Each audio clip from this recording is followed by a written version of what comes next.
Hello, everybody. I got this big ball behind me. It's red. Get out of here, man. Get out of my review. He slammed into a bag of chips. Get out of my review. So, Mission Impossible. Before I get into the stars and who it's directed by, let me just say, if you have not seen any of the Mission Impossible movies, specifically the first one, because of, let's just say, the incident that happens in the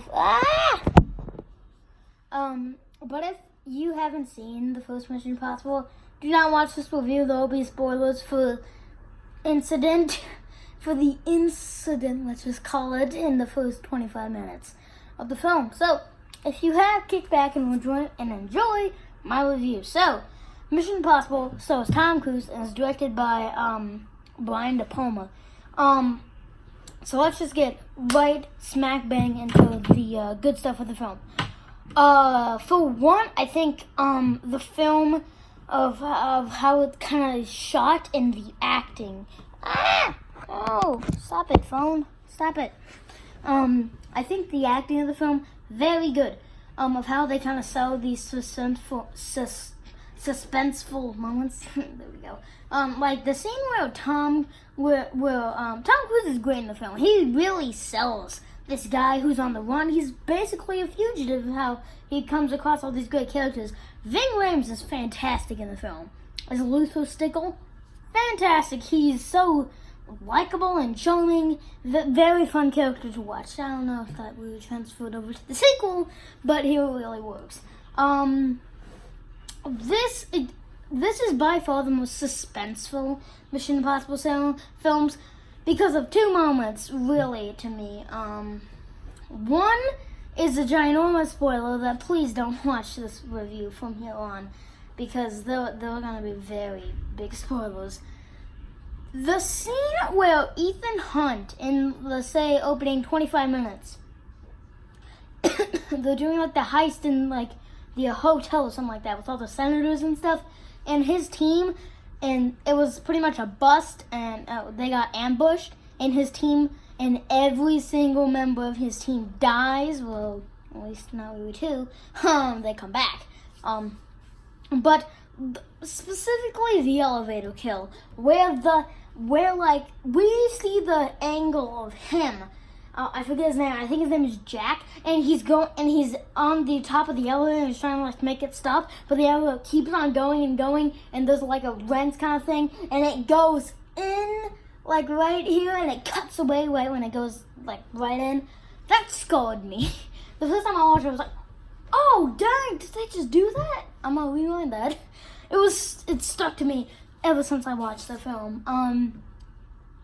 The scene is very drawn out. It takes place over about the course of 15 minutes, and it's very well done. Also, the scene where Hunt meets up with Kittredge,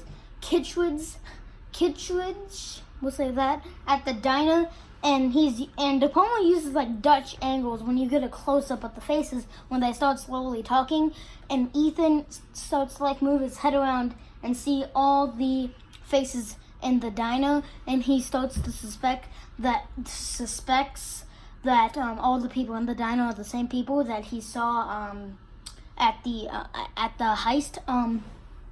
Really awesome scene. And of course you have red light, green light, also lasagna. Don't get any on you. So yeah, all that scene. And the scene is by far my favorite scene in the film. The scene where Hunt is stranded from a line, and he can't even drop a little piece of sweat on the ground because he's trying to get this file, and if there's even a tiny fingernail, very tiny, a centimeter of it that touches the ground, it will pick it up, and they are done for. There was how well it's directed, where you get the close up on the sweat, and he has to catch it before it gets to the ground. And how there's no music in the scene, it's very well done. And yeah, a lot of great stuff in the film. And the train scene at the end is an awesome action scene where the helicopter's coming and he's like shooting at Ethan and it almost gets him, but of course he got red light, green light, red light, green light, bam, sticks on the helicopter, jumps off. It's awesome. So yeah. Now I only have really 2 negatives with the film.